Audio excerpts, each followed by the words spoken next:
You know, every single moment of your life, your brain is performing this, well, it's like an incredible magic trick. It takes this chaotic flood of light, sound, and sensation, and somehow it transforms it all into the clear, meaningful world you're experiencing right now. So the big question is, how on earth does it do that? How does it build your reality from all that raw data? I mean, let's start with a really basic question. Is what you see actually there? You might think, of course it is. But the answer is, well, it's way more complicated than that.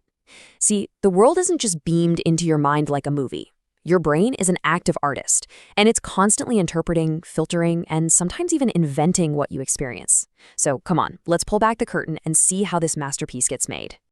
So our journey here is going to have three main stops. First up, sensation. That's all about gathering the raw data.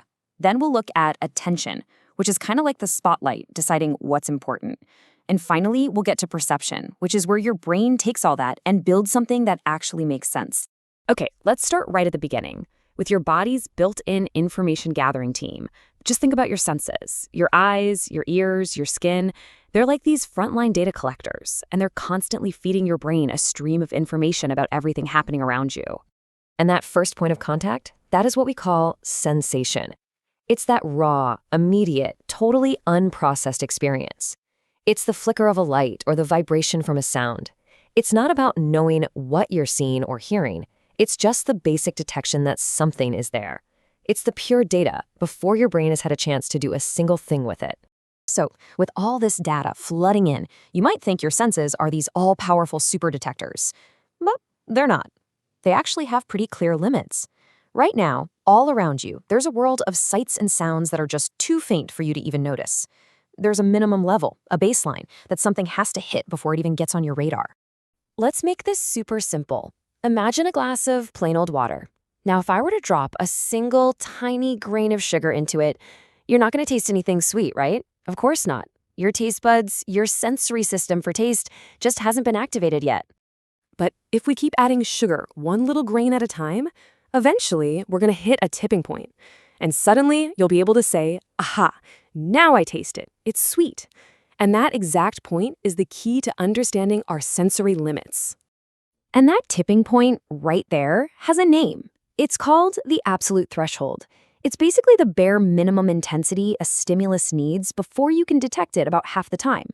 Every single one of your senses has one. It's the hurdle a sound or a sight or a taste has to clear just to get in the door of your awareness. Okay, so even with those limits, our senses are still pulling in a massive amount of information, just an insane amount. If your brain tried to process all of it at once, it would be pure chaos. And that's where step 2 comes in, attention.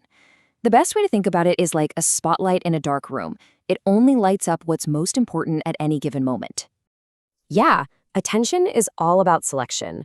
I mean, think about it right now. You could be noticing the feeling of your feet on the floor, or some faint sound down the hall, or the exact temperature of the room. But your brain chooses to focus on just one or two things, like the words I'm saying. And there's a really simple reason for this. Our brains just don't have unlimited processing power. We can't handle everything at once. So attention acts like a gatekeeper. It's the bouncer at the nightclub of your consciousness, deciding which bits of information are important enough to get past that velvet rope and into your awareness.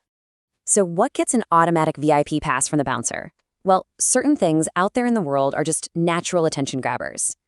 Big things, for instance. Intense things like a really bright light or a sudden loud noise.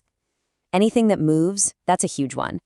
And anything that's new or unexpected. You know how a sudden movement in the corner of your eye instantly makes you look? Yep, that's your brain's novelty detector hard at work. All right, so we've sensed the data, we've used our attention spotlight to pick out what's important, and now we get to the final and honestly the most magical part of the whole process. This is where your brain takes that filtered information and actually builds it into a coherent, meaningful world. This, my friends, is perception. Now, the big takeaway here is that perception is not a passive process at all. It's an active, creative act of interpretation. It's the difference between your eye just sensing a collection of colored pixels on a screen and you perceiving the face of a good friend. Your brain is using your memories, your experiences, your expectations to give all that raw data meaning.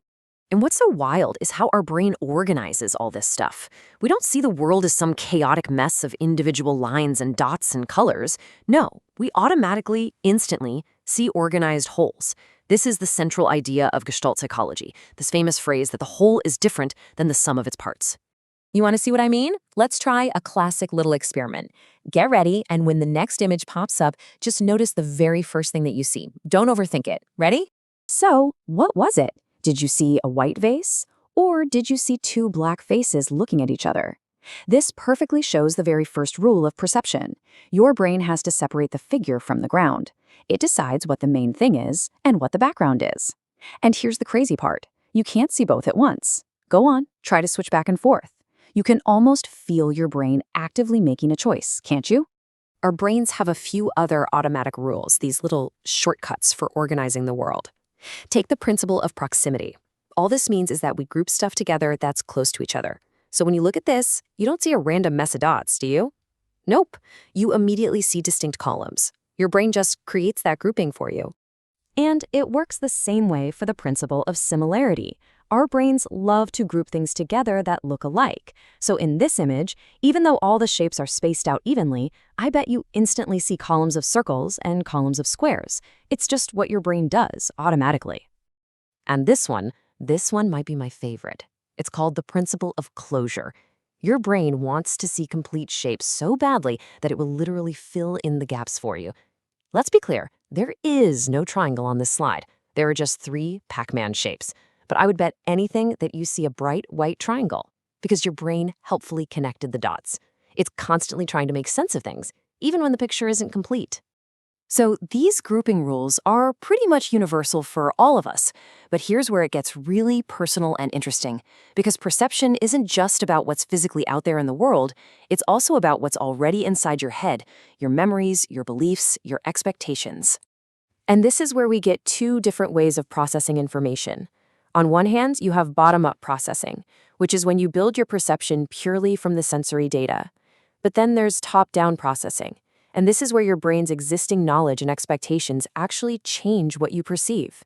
For example, have you ever been expecting an important text and you swear you feel your phone buzz in your pocket, but when you check, there's nothing there? That's your expectation literally creating a sensation. That is top-down processing in action.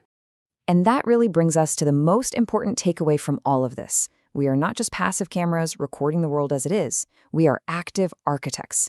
We take the raw bits of sensation, we filter them through the spotlight of our attention, and then we use everything we already know to construct a meaningful reality. Your reality isn't something that just happens to you. It's something your brain actively builds, moment by moment. Which leaves us with one last, kind of mind-bending question. If your entire experience of the world is a construction, this incredible, detailed masterpiece built from sensation and belief, then who exactly is the architect?